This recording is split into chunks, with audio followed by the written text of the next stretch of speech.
இன்னைக்கு நம்ம அநேக நம்ம ஜெபிக்கிறோம். ஆனா கூட நம்ம சொல்றோம் நம்ம ஜெபம் கேட்கப்படவே இல்லை. ஆனா சில ஜெபம் பண்ணா உடனே கேட்கிறாரு ஆண்டவர், சில ஜெபம் பண்ண லேட் கேட்க மாட்டேங்கிறாரு, சிலவங்க ஜெபம் லேட் ஆகுது. இதுக்கு காரணம் என்ன அப்படின்னு நான் ஒரு நாள் ஆராய்ச்சி பண்ணும்போது கர்த்தரோட பேசினார். சரி, இப்ப நம்ம தானியேல் 9ஆம் அதிகாரம் 23ஆம் வசனம். தானியேல், நீ மிகவும் பிரியமானவன், ஆதலால் நீ வேண்டிக் கொள்ள தொடங்கின போது கட்டளை வெளியிட்டது. நான் அதை அறிவிக்க வந்தேன். இப்பொழுது சொல்லுகிற வார்த்தையை நீ கவனித்து கேட்டு தரிசனத்தை அறிந்து கொள். நீ மிகவும் பிரியமானவன். ஆண்டவர் எவ்வளவு அழகா சொல்றாரு தானியேல் பற்றி சொல்லும்போது, நீ மிகவும் பிரியமானவன், ஆதலால் நீ வேண்டிக் கொள்ள தொடங்கின போதே கட்டளை வெளிப்படுது. அப்ப பிரியமானவங்க ஜெபம் பண்ணா ஆண்டவர் உடனே கேட்கிறார். சரி, அறிவிக்க வந்தேன். யார் சொல்றாங்கன்னா ஒரு ஏஞ்சல், கேப்ரியல் ஏஞ்சல் சொல்றாங்க அவங்க. சரி, என்ன சொல்றாரு ஆண்டவர், நீ பிரியமானவங்க சொன்னா ஜெபம் கேட்கப்படுதுன்னு போட்டுக்குது. இப்ப நம்ம பிரியமானவங்களா இல்லையான்னு அப்புறம் பார்க்கலாம். ஆனா நான் ஆண்டவர் கேட்கும் போது, தானியேல் பிரியமானவங்க ஜெபத்தை கேட்டீங்க, கரெக்ட். ஆனா வேதத்துல ஒரு 3 பேர் கர்த்தருக்கு ரொம்ப பிரியமானவங்க. ஆனா அவங்க எவ்வளவோ கெஞ்சி ஜெபிச்சாங்க, ஆனா ஜெபத்தை கேட்கவே மாட்டேன்ட்டார் ஆண்டவர். அப்ப நான் தானியேல் ஜெபத்தை மட்டும் உடனே கேட்டீங்களே, ஒரு 3 பேரை குறிச்சு எனக்கு அது பெரிய இதா இருந்துச்சு. அப்போ ஆண்டவருக்கு ஆன்சர் சொன்னார். பிரியமானவங்களே இருந்தா கூட அவங்க ஜெபம் கூட சில சமயம் கேட்கப்படாம போகுது. அது அப்ப அதுக்கு என்ன காரணம்? அப்ப அப்படிப்பட்டவங்க ஜெபமே கேட்கப்படலன்னா நம்ம ஜெபம் கேட்கப்படுறது கஷ்டம் தானே. அப்புறம் எவ்வளவு கத்தர்கள் இருக்கணும். இப்ப அந்த 3 பேர் யாருன்னு சொன்னா நீங்களே ஆச்சரியப்படுவீங்க. அவங்க ஜெபம் கூட கேட்கப்படாம போயிச்சாரு. சொல்றேன், மோசே ஆண்டுக்கு எவ்வளவு பிரியமானவர்கள். ஆனா மோசே ஒரு ஜெபம் கேட்கப்படவே இல்லை.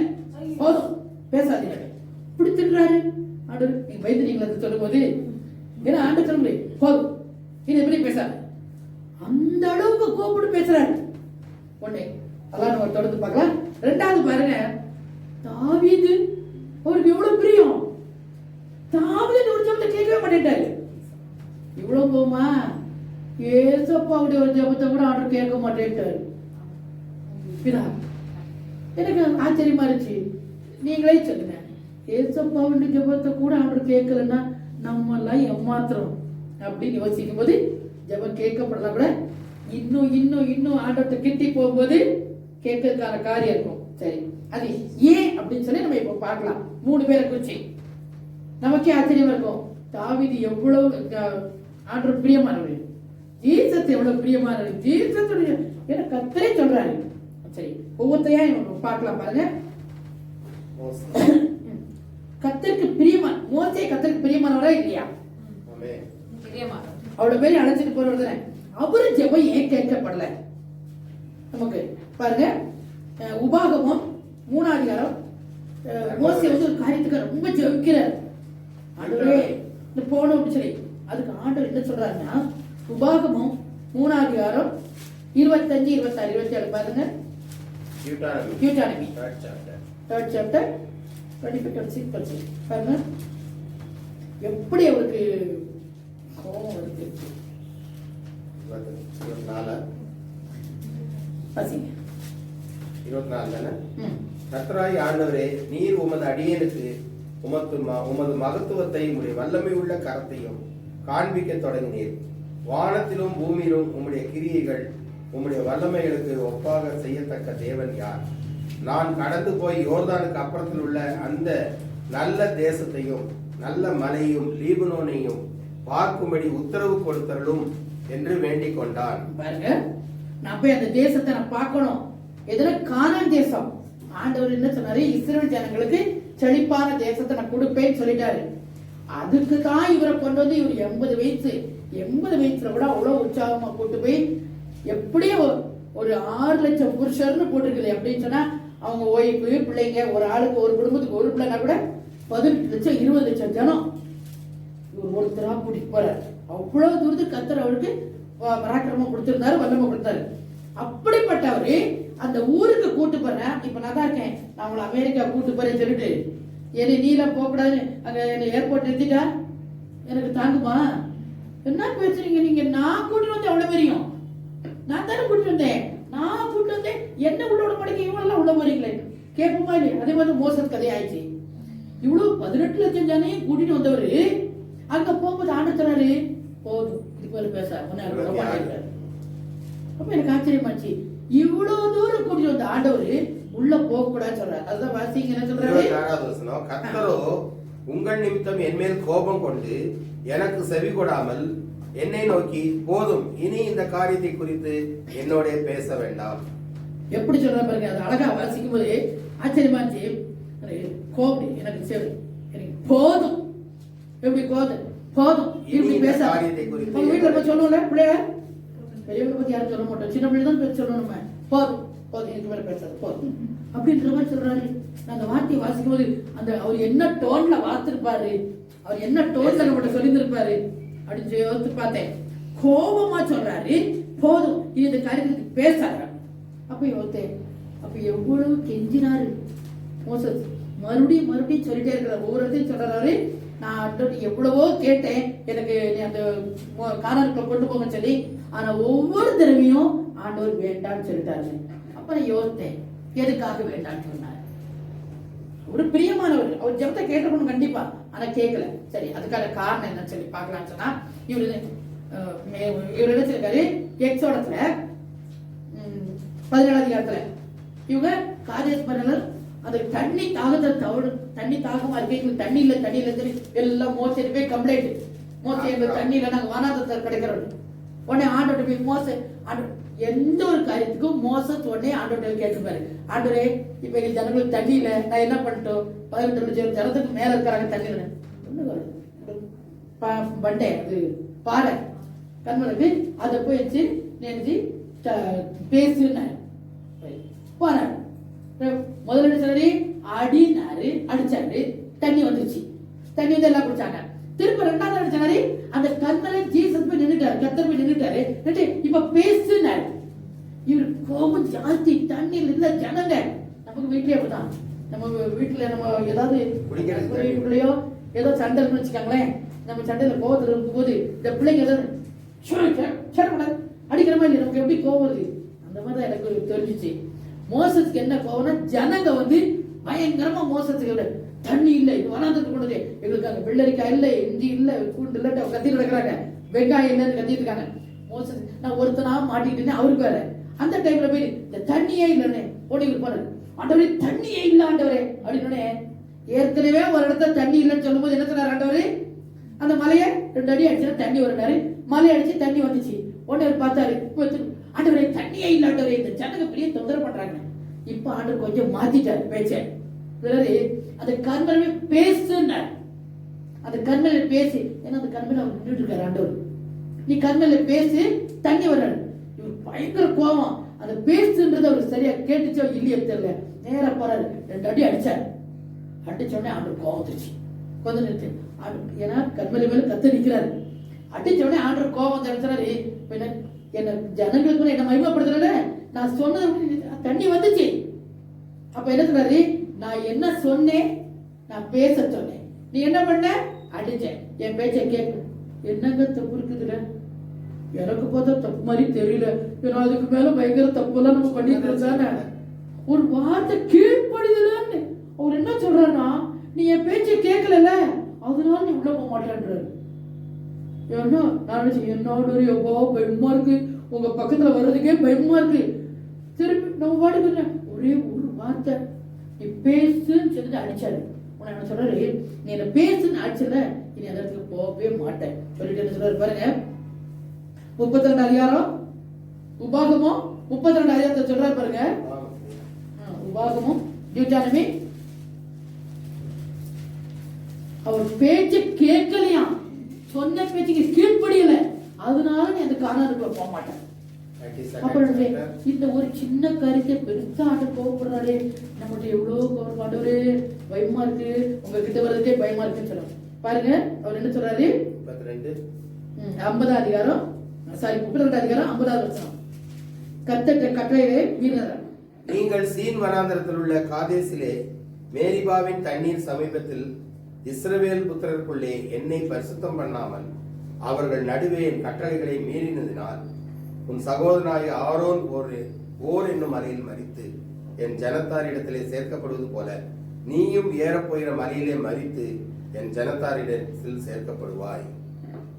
பாருங்க, இவரு அந்த மேல்வ தண்ணிட்ட நீ வார்த்தையை கேட்காதனால, என் பேச்சை மீறினதுனால, அவர் அழகா சொல்றாரு, கட்டளையே மீறிட்டேன், என்னை பரிசுத்தம் பண்ணா போயிட்டேன். இந்த ஜனங்க முன்னாடி ஆண்டவர் சொன்னார், இவரோட சொன்னாரு, கோவப்பட்டா என்னையே கோவப்படுற.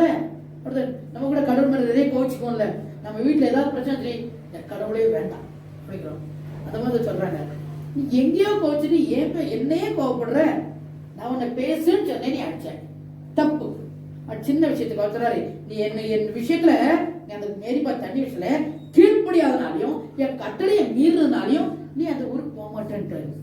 அப்ப யோசிச்சேன், ஐயோ இந்த மோசஸ் ஜெபம் கேட்கப்படலைங்க. கடைசி வரைக்கும் எவ்வளவு கெஞ்சி கேட்கிறாரு. அவர் சாக போகும்போது கேட்கிறாரு, எவ்வளவு கேட்டு பாக்குறாரு. 33 அதிகாரத்தை சொல்றாரு பாருங்க, 32 அடுத்த சாப்டர் செத்துறாரு அவரு. கொஞ்சம் ஆண்டவர் அடக்க முடியாது, அவ்வளவு தூரம் கேட்கிறாரு. 3வது சாப்டர் கேட்டு வர்றாரு. போதும் பேச, அதுக்கு ஒன்று பேச முடியாது, சரி போட்டோம். இது மோசத்துல ஜெபம்னு கேட்கல. சரி, அடுத்தது தாவீது ஜெபம். யோசிச்சு பாருங்க, தாவீது கர்த்தருக்கு எவ்வளவு பிரியமானது, தாவீது குமாரன் என்று சொல்லணும்னு அவ்வளவுக்கு இஷ்டப்படுறாரு. அப்ப அவ்வளவு இஷ்டப்படுறது தாவீது ஒரு ஜெபம் கேட்கப்படல. நினைச்சேன் என்னது கேட்கப்படல, ஏன் கேட்கப்படல, அது கொஞ்சம் மிஸ்டேக் இருக்கு, நம்ம கிட்ட மிஸ்டேக் மாதிரி தான் கேட்கப்படல. என்னது மிஸ்டேக் கொஞ்சம் திருத்திக்கலாம் நம்ம. பாருங்க, 1 ராஜாக்கள்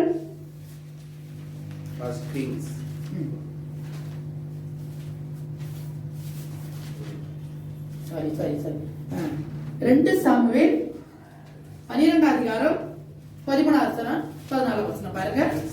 2 சாமுவேல் தாவீதுடைய லைஃப், தாவீது வந்து உங்களுக்கு ஸ்டோரியா சொல்லணும்னா நான் சொல்றேன், அந்த பாருங்க. 2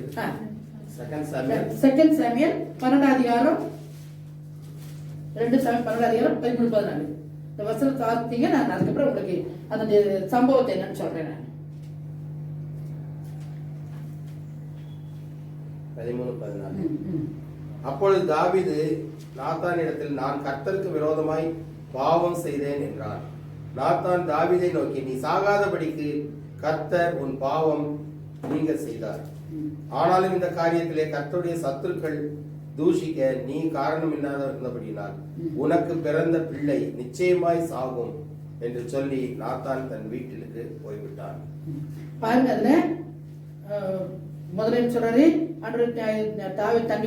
தன் பிள்ளைக்காக 15 அதிகாரம் 15 வசனம் 16 வசனத்துல பாருங்க, தாவீதுக்கு அந்த சம்பவத்தை சொல்றேன். தாவீதுக்கு ராஜா வைட்டாரு. இவர் ஒரு நாள் யுத்தத்துக்கு போகல, இப்படி வெளியில. அதுதான் நம்ம வந்து சும்மா இருக்கும்போது, சோம்பேத்தனமா இருக்கும்போது அங்கங்க எட்டி பாக்குறது தான் தப்பான காரியமாயிடுது. இவர் சும்மா இருக்கும்போது யுத்தத்துக்கு எல்லாரும் போயிட்டாங்க, இவர் சும்மா இருக்கலாம், அப்படி டைம் பாஸ் அப்படியே வெளியில எட்டி பார்த்துட்டே இருந்தாரு. தப்பான கருதுனாலும் நான் சொல்லிட்டு அவங்க பைபிள் இருக்கிறதுனால நான் சொன்னேன்.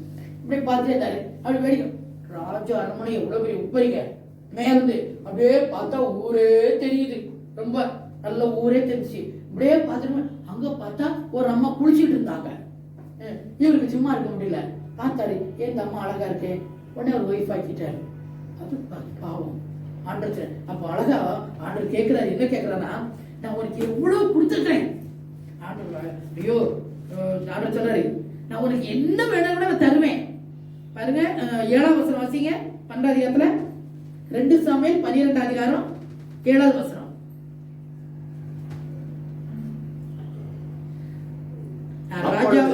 அப்பொழுது நாத்தான் தாவீதை நோக்கி, நீயே அந்த மனுஷன், இஸ்ரவேலின் தேவனாய் கர்த்தர் சொல்கிறது என்னவென்றால், நான் உன்னை இஸ்ரவேலின் மேல் ராஜாவாக அபிஷேகம் பண்ணி உன்னை சவுலின் கைக்கு தப்புவிச்சேன். உன் ஆண்டவனுடைய வீட்டை உனக்கு கொடுத்து, அந்த ராஜாவோட வீட்டையே உனக்கு கொடுத்துட்டேன். உன் ஆண்டவருடைய ஸ்திரீயையும் உனக்கு மடியிலே தந்து, அவர் மகளையும் அவனுக்கு வைப்பா கொடுத்துட்டேன். இஸ்ரவேல் வம்சத்தையும் யூதா வம்சத்தையும் உனக்கு கையளித்தேன்.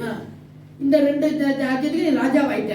இப்போ இது போதாதிருந்தால் இன்னும் உனக்கு வேண்டியதை தருவேன். பாருங்க, இது பத்தலையா உனக்கு? இன்னும் ஏதாவது கேளு, நான் தர்றேன் உனக்கு. ஆனா இன்னொருத்தர் ஒய்ஃபை ஏன் எடுத்த? அது எவ்வளவு தப்புன்னு சொல்றாரு பாருங்க. கர்த்தருடைய பார்வைக்கு பொல்லாப்பான இந்த காரியத்தை செய்து அவருடைய வார்த்தையை நீ அசட்டை பண்ணினது என்ன?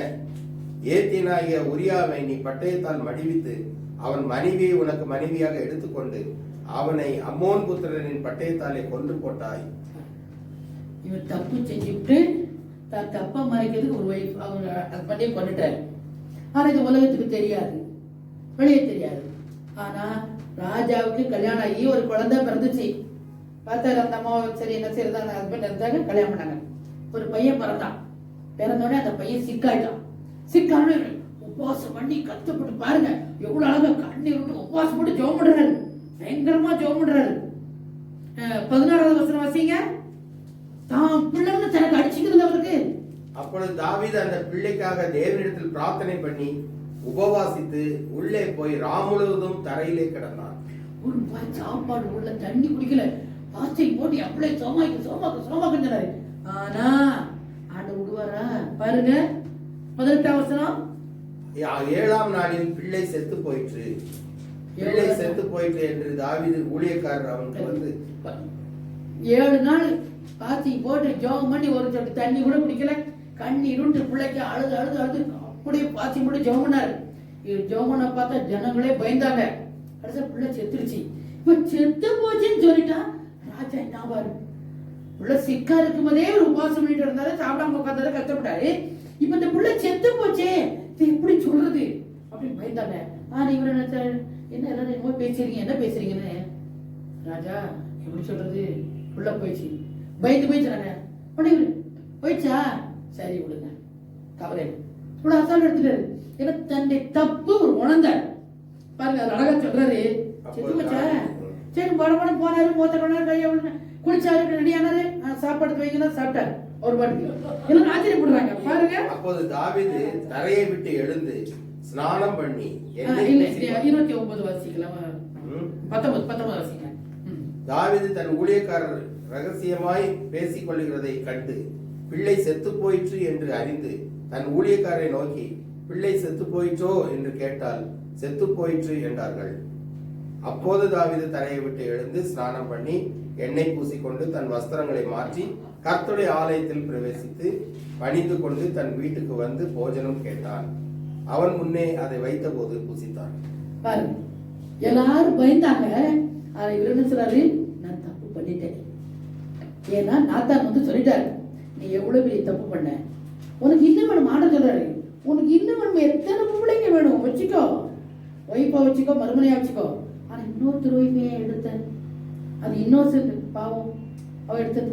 அப்ப எவ்வளவு பெரிய தப்பு பண்ணிட்டாருன்னு ராஜா அந்த ஒரு விஷயத்தை தவிர வேற எந்த விஷயத்தையும் தப்பு இல்லைன்னு பைபிள்லே போட்டுருக்குது, வேதமே சொல்லுது. தாவீது அந்த ஒரே ஒரு விஷயத்தை தவிர வேற எதுலையுமே தப்பு இல்லை. 51ஆம் சங்கீதம் இதுக்கே உருகி உருகி உருகி உருகி மன்னிப்பு கேட்டு கேட்டு கேட்டு பயங்கர மன்னிப்பு கேட்கிறாரு. அதனால நமக்கு பாவ மன்னிப்பு கேட்கறதுக்கு அந்த சங்கீதம் இருக்குது. நீங்க அந்த சங்கீதத்தை நம்ம கூட ஏதாவது நம்ம தப்பு பண்ணும்போது அந்த 51ஆம் சங்கீதத்தை எடுத்து திருப்பி வார்த்தைனா அது பாவ மன்னிப்பு கிடைக்கும். அவர் பாவ மன்னிப்புக்காகவே சங்கீதம் 51 வார்த்தை நல்ல உருகி உருகி மன்னிப்பு கேட்டாரு. ஆனா மன்னிப்பு கேட்டாலும் ஆண்டவர் ஜெபத்தை கேட்கறது தானே இவர் பிள்ளை. ஏன்னா ஏன் அதுக்கு என்ன காரணம் சொல்றாரு பாருங்க, சரியான காரணம். நான் யோசித்தேன், ஆண்டவரே தாவீது ஜெபத்தை கூட கேட்கலையே, இதுக்கு என்ன காரணம்? அழகா சொல்றாரு பாருங்க. 11 வச்சீங்க. 12 கர்த்தர் சொல்கிறது என்னவென்றால், இதோ நான் உன் வீட்டிலே அது வேண்டாம், நம்ம அடுத்தது வாசிக்கலாம். 12 வாசிங்க. நீ ஒளிப்பிடத்தில் அதை செய்தாய். நீ ஒளிப்பிடத்தில் அதை செய்தாய். நானும் இந்த காரியத்தை இஸ்ரவேல் எல்லோருக்கும் முன்பாகவும் சூரியனுக்கு முன்பாகவும் செய்விப்பேன் என்றார் என்று சொன்னார். அப்போது தாவீது நாத்தானிடத்தில், நான் கர்த்தருக்கு விரோதமாய் பாவம் செய்தேன் என்றான். நாத்தான் தாவீதை நோக்கி, நீ சாகாதபடி கர்த்தர் உன் பாவம் நீங்க செய்தார். ஆனால் இந்த காரியத்திலே கர்த்தருடைய சத்துருக்கள் தூஷிப்பாங்க.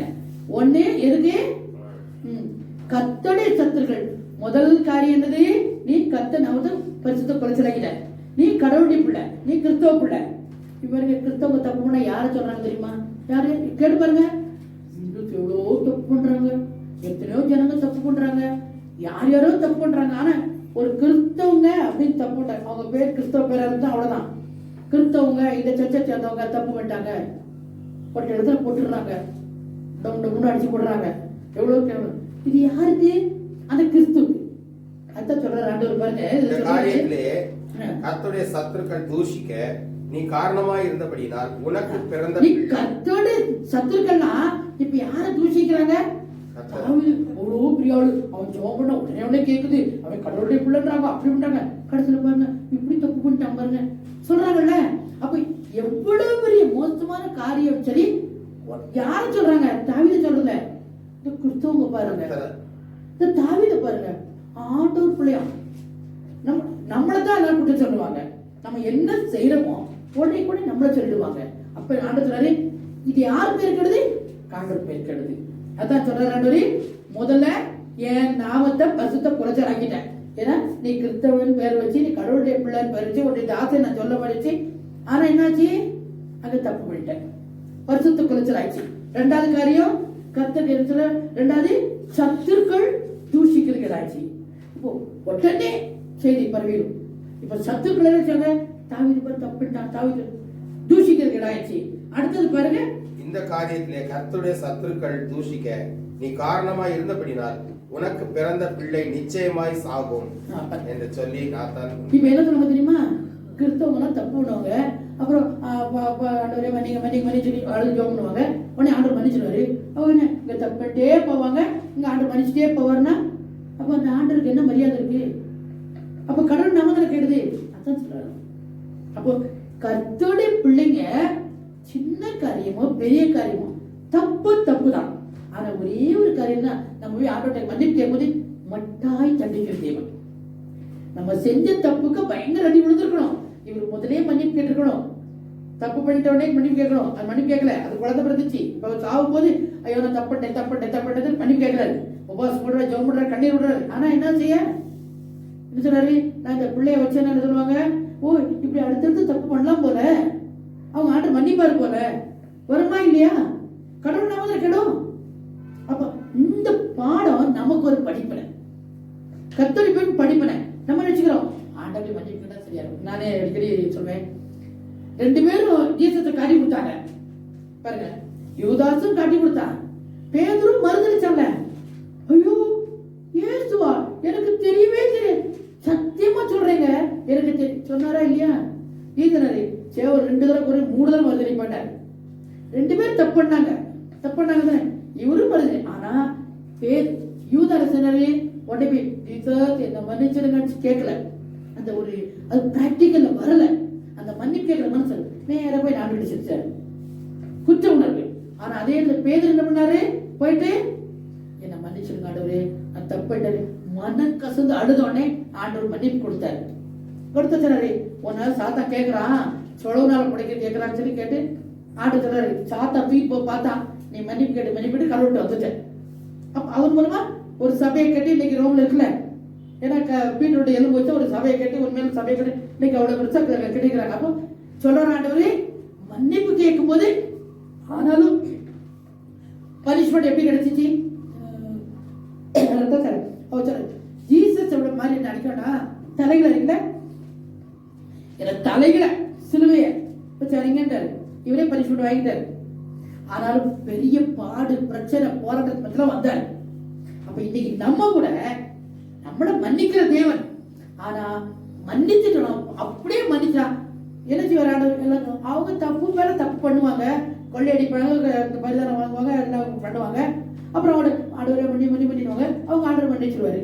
என்ன பிரயோஜனம்? அப்ப யார் கெட்டவங்க? நம்ம கொல்லக்கூட தலைவன் ஆயிடுறாரு அவரு. நம்ம லஞ்சம் வாங்குவோம், நம்ம கொள்ளடிப்போம். அப்போ அவரு மன்னிப்பு கேட்டாரு. அப்போ அதுதான் கர்த்தருடைய நாம தூஷிக்கிறதுக்கு நீங்க காரணம் சொல்றேன். ஒரு சத்துருக்கள் என்ன தூஷிச்சிருவாங்க, அதுக்காக நான் அடிக்கிறேன் உன் பிள்ளைய. அதுக்கு அடுத்த பிள்ளைய பாருங்க, சாலமோனை ராஜா வாக்கிட்டார்ல, ஒரு பிள்ளை அடிச்சாரு.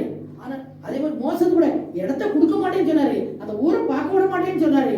நான் யோசிச்சேன், அப்படி பண்ணாரு. ஆனா அதே மோசஸ் ஆயிரக்கணக்கான வருஷம் தாண்டி ஜீசஸுக்கு சப்போர்ட் வர்றாங்க, கம்ஃபர்டர் வர்றாங்க. ஜீசஸ் கண்ணீரோடு அழுது ஜெபிக்கிறாரு, ஐயோ நான் சிலுவைக்கு போடுவேன். அப்போ யார் வர? எலியாவும் மோசஸ் வந்து அவர் என்ன செய்யறாங்க? ஆறுதல் படுத்துறாங்க, கம்ஃபர்ட் பண்றாங்க, சப்போர்ட் பண்றாங்க. அப்ப பாருங்க, இவ்வளவு வருஷம் கழிச்சு இவர் பார்க்காத கானானோட ஜீசஸே பார்த்துட்டாரு. கர்த்தர் எவ்வளவு கிருபை வைக்கிறாரு. இங்க அடி விழுந்தாலும் ஆண்டவர் மட்டாய் தண்டிக்கிற தேவன், ஆனாலும் இரக்கமுள்ள தேவன், உருக்கமான தேவன். நம்ம ஜெபத்துக்கு அந்த டைம் பதில் கிடைக்காதோ அதுக்கு மாறா அடுத்தது ஆண்டவர் கொடுக்கிற தேவன். அதான் ஜெபத்துக்கு பதிலே கிடைக்காது பயந்துறாங்க. இந்த 3 ஜெபம் அடுத்து பாருங்க, ஜீசஸோட ஜெபம். இப்ப நமக்கு ஆச்சரியமா இருக்குல்ல, இது ஜீசஸ் கடவுள் அவர் ஜெபத்தை கூட கேட்கலையான்னு நமக்கு தோணுதா இல்லையா? பாருங்க அவர் ஜெபம் எல்லாரும் யோசிப்பாங்க. ஜீசஸோட ஜெபத்தை ஆண்டவரே கேட்க மாட்டேன்னு சொல்லிட்டாரு. பாருங்க இந்த இடத்துல மத்தேயு 26 அதிகாரம் 28-39.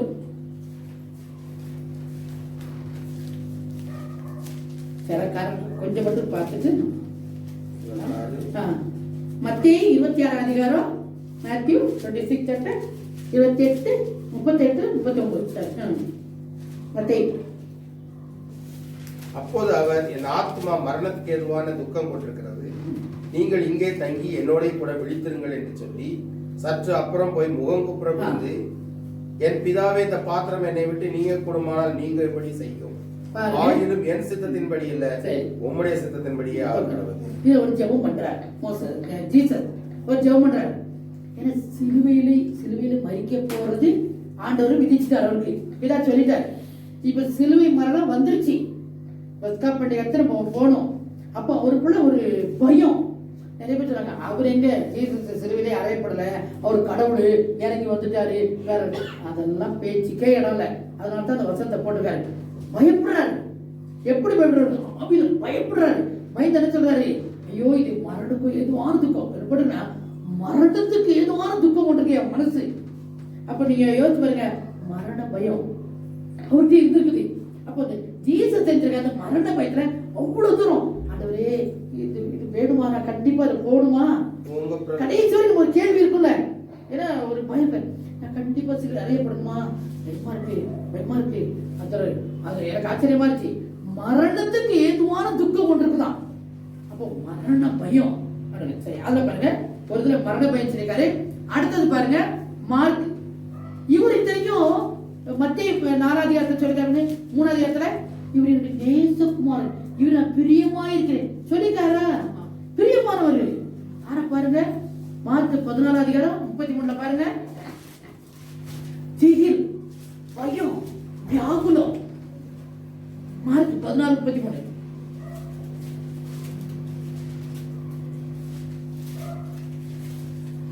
பேதுருவையும் யாக்கோபையும் யோவானையும் தம்மோடே கூட்டிக் கொண்டு போய் திகிலடையவும் மிகவும் வியாகுலப்படவும் தொடங்கினார். அடுத்த ஒரு 3 வருஷம் நீங்க வீட்டை வச்சுக்கோங்க. பாருங்க, திகில்னா எப்படி இருக்கும்? பயம் வேற, திகில்னா நடுக்கம், ஐயோ பயம். அப்போ இவர் எவ்வளவுக்குள்ள இருந்திருக்கிறாரு, திகிலும் நடுக்கம் பயம் காணப்பட்டுச்சு. அவ்வளவு தூரம் ஜெபம் பண்ணிக்கிறாரு. சரி, அடுத்தது பாருங்க, இவ்வளவு மட்டும் இல்ல, மார்க் 14:35 பாருங்க, இது என்ன விட்டு நீங்களும் தான் நீங்க வச்சுக்க. சற்று அப்புறம் போய் தரையிலே விழுந்து, அந்த வேலை தம்மை விட்டு நீங்க கூடுமானால் அது நீங்கும்படி வேண்டிக் கொண்டு நீங்க கூடுனா வச்சுக்கங்க. ஆனா உங்களை கேட்கிறேன், சில கண்டிப்பா அறையப்பட மாட்டவரே.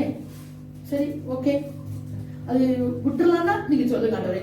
ஆண்டவரே நம்ம கேட்போம்ல, நான் கண்டிப்பா இதை அடி வாங்கி ஆகணுமா, எனக்கு இது பிரச்சனை வேணுமா, வேண்டாண்டவரே, ஆனா என்ன பண்றது, சரி ஓகே அடி வாங்கினா வாங்கிக்கிறேன். அப்படி தன்னையும் ஒப்பு கொடுக்கிறாரு. ஆனா ஒப்பு கொடுக்க முடியாத சூழ்நிலை ஒப்பு கொடுக்கிறாரு. பாருங்க, என்னை விட்டு நீங்க கூடுமானால் நீங்க போடு அப்படி சொல்லி கேட்கிறாரு.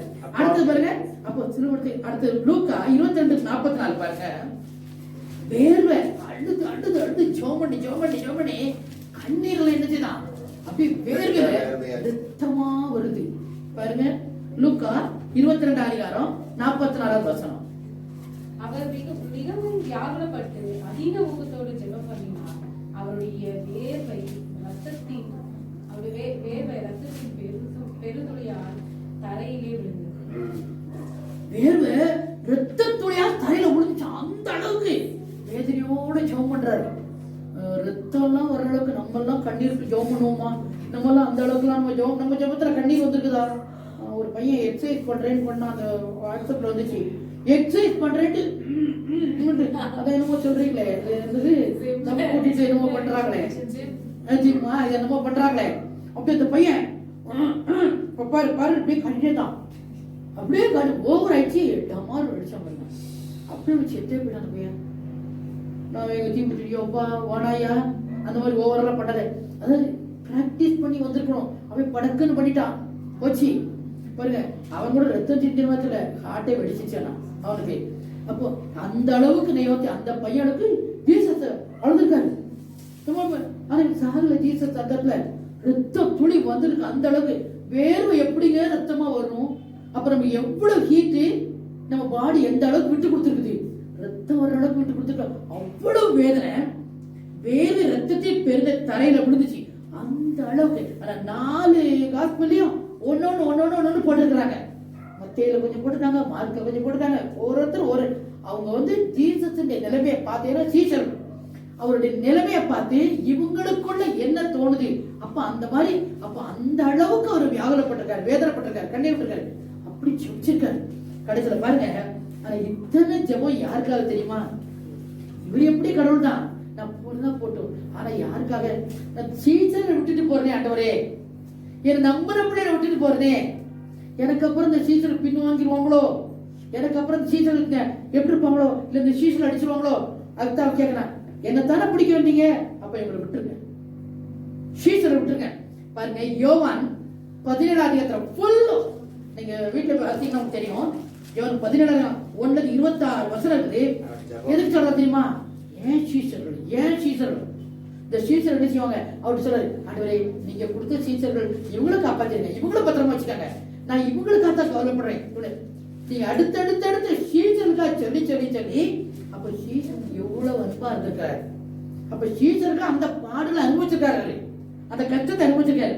அதுல புல்லு அந்த சீசன் நினைச்சு அதை நீங்க நிறைய பார்த்தீங்கன்னா ஒவ்வொருத்தரையும் சொல்றாங்க, சீசன் விட்டுருங்க இதாடி சொல்றாரு, நீங்க எனக்கு தந்தவங்க இவங்க எல்லாரும் என் மேல அன்பா இருக்க, நீங்க என்கிட்ட அன்பா இருக்கிறீங்க, ஓகே. அதே மாதிரி நான் இவங்க அன்பா இருக்கிறேன், இவங்க என்கிட்ட அன்பா இருக்கிறாங்க, இவங்க தப்பா, இவங்க கஷ்டப்படக்கூடாது அப்படின்னு சீசனுக்காக பரிந்து பேசி பேசி பேசி 4 காஸ்பல் சொன்னமே. நான் நினைச்சேன் மரணத்துக்கு எதுவான துக்கம் யாருக்கு? நான் செத்துட்டேன்டா, நான் ஜனங்க பின்வாங்கி 3 நாள் எச்சு வர்றாரு. அதுக்கடுத்து 40 நாள் அவர் வந்து சீசர் வந்து காணப்படுறாரு. ஆனா அந்த நாளுக்குள்ள பாருங்க பேரு நீட்டா போய் மீன் பிடிக்க போயிட்டாரு. பேரு நீங்க பார்த்தீங்கன்னா அவர் இறந்துட்டாரு. ஐயோ ஜீசஸே இறந்துட்டாரு, இனி என்ன பத்தாலும் மூடியை செய்ய போறோம், வாங்க நம்ம போய் மீன் பிடிக்க போலாம்.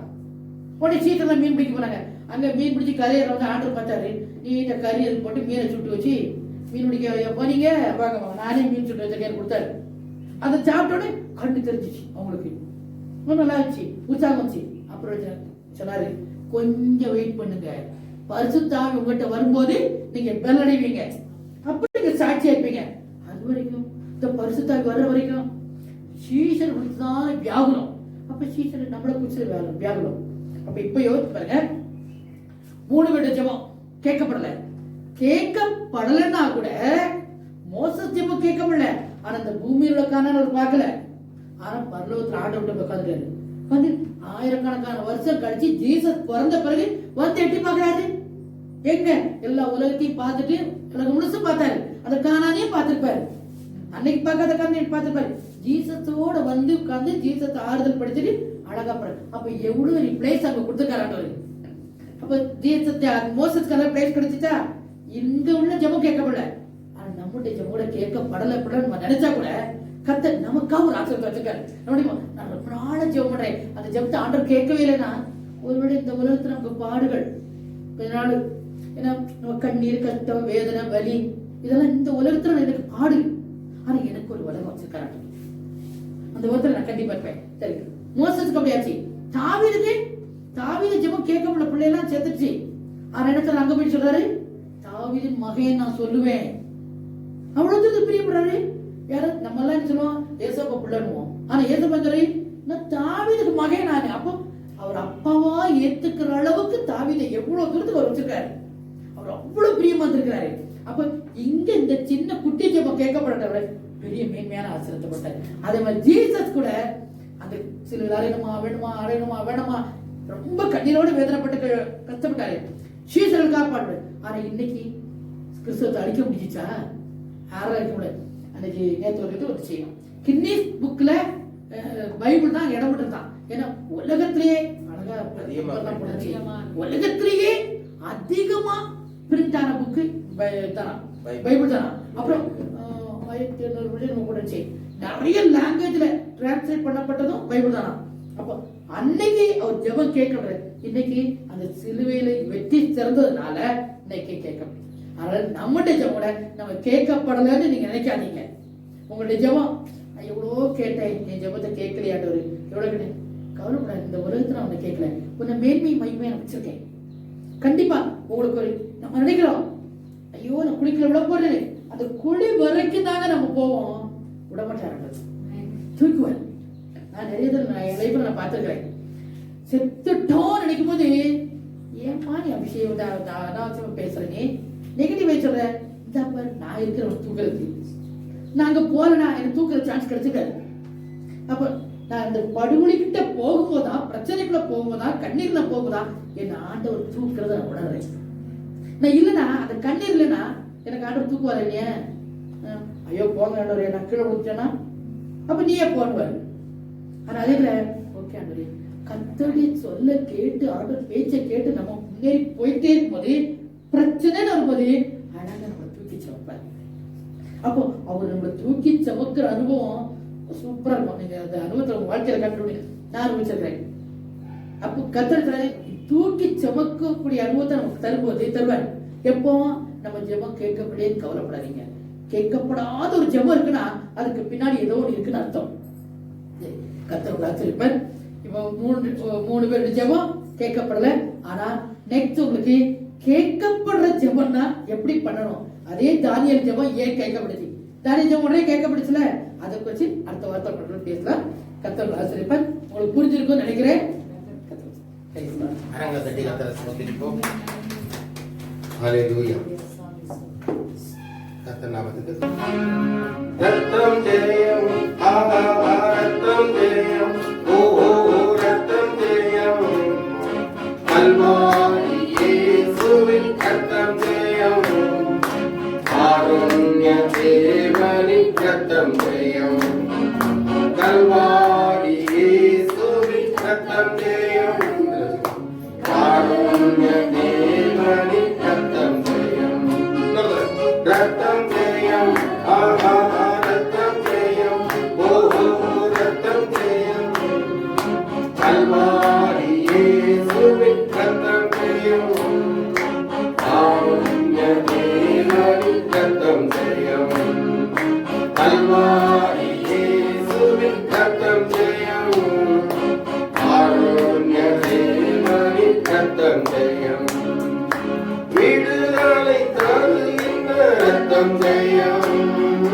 வெற்றி மேல் வெற்றி தரும் ரத்தம் ஜெயம், விடுதலை தருகின்ற ரத்தம் ஜெயம், வெற்றி மேல் வெற்றி தரும் ரத்தம் ஜெயம், பலவீனம் நீங்கிடும் ரத்தம் ஜெயம், பலவாய் மாற்றிடும் ரத்தம் ஜெயம், பலவீனம் நீங்கிடும் ரத்தம் ஜெயம், பலவாய் மாற்றிடும் ரத்தம் ஜெயம், ரத்தம் ஜெயம், ஓ ரத்தம் ஜெயம், ஆஹா ரத்தம் ஜெயம், கல்வாரி இயேசுவின் ரத்தம் ஜெயம், காருண்ய தேவனின் ரத்தம் ஜெயம்.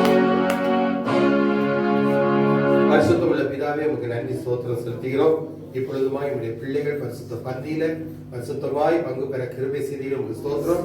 இதை நாங்கள் காத்துக்கொள்ள எங்களுக்கு கிருபை தாரும். மறுபடியுமாய் அடுத்த வாரம் ஞாயிற்றுக்கிழமை வந்து கர்த்தாவே உம்மை ஸ்தோத்திரித்து பாட கர்த்தர் செய்த நன்மைகளை நினைவு கூற கிருபை தாரும். எங்களுக்கு பலவீனம் உண்டு, பலவீனத்தில் உங்களுடைய பலன் பூர்ணமாய் விளங்கட்டும் அப்பா. யார் யார் பலவீனத்தோடு இங்க வந்திருக்கிறார்களோ இயேசு கிறிஸ்துவின் நாமத்தினால இப்பொழுது பந்தியிலே பங்கு பெற்றனால அந்த ரத்தம் அவருடைய பலவீனத்தை எடுத்து போட்டு பலவானாய் மாற்றும் ரத்தமாக மாற்றப்படட்டும். எங்கள் சரீர பலவீனம் இப்பொழுது நிமிஷத்திலே மறைந்து போகும்படியாக செய்யுங்க. கவலைகள் கண்ணீர்கள் மறைந்து போகட்டும். துக்கங்கள் எல்லாம் சந்தோஷமாய் மாறுவதாக ஒரு அற்புதம் நடக்கட்டும். ஒவ்வொருத்தர் வீட்டிலையும் கர்த்தாவே நீர் இறங்கி வாரும். இந்த ஆராதனைக்காய் ஸ்தோத்திரம் அப்பா.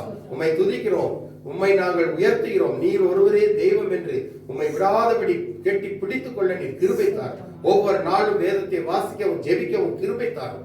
பலவீனத்தெல்லாம் மாற்றி பலவானாய் மாற்றும் அப்பா. உம்மால் கூடாத காரியம் ஒன்றுமே இல்லை. உம்மாலே எல்லாம் கூடும் என்று சொல்லி உம்மை ஸ்தோத்திரிக்கிறோம். இயேசுவின் மூலம் ஜெபம் கேளும் பிதாவே. ஆமென். ஆமென். என் ஆத்துமாவே கர்த்தரை ஸ்தோத்திரி, என் முழு உள்ளமே பரிசுத்த நாமத்தை ஸ்தோத்திரி.